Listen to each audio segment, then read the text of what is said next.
মই ল'ৰা ছোৱালী পঢ়াম নে মই পেটে পাতে খাম নে বেমাৰী চলাম ছাৰ হাজিৰা কাম কৰি কেনেকৈ মই মিটাক চলাম কেনেকৈ মই বিল দিম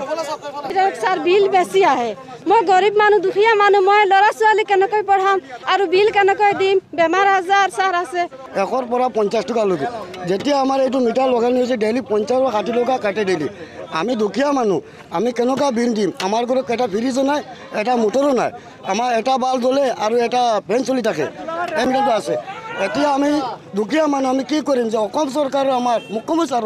আমি এইটো কৈছোঁ যে আমাক মিটাৰটো এইটো আমি আমাৰ দুখীয়াৰ ওপৰত দিলে আমি এইটো বিল কেনেকুৱা দিম যে অসম চৰকাৰ আমি এইটো কৈছোঁ যে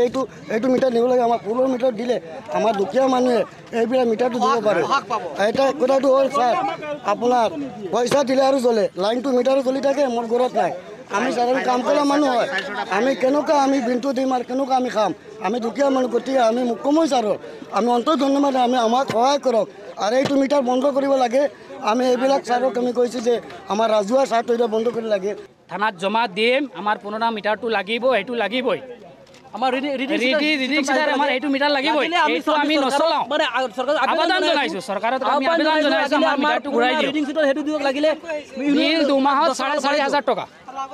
আগত আহিছিলে 1 মাহত 300 400 500 লাষ্ট 700 টকা আহিছে 700 হাইয়েস্ট 700 টকা আহিছে 2 মাহত 4,500 টকা বিল আহিছে আমাৰ ঘৰত ফ্ৰিজ নাই ইনভাৰ্টাৰ নাই এটা 3,000 টকা একো নাই পাংকা আৰু ভাল বিল দিমান পগলা হৈ গ'ল মই কালি মাৰিছো 800 টকা এৰ আগত মাৰিছো 3,000 টকা মোৰ মেচেজ আছে মোৰ ওচৰত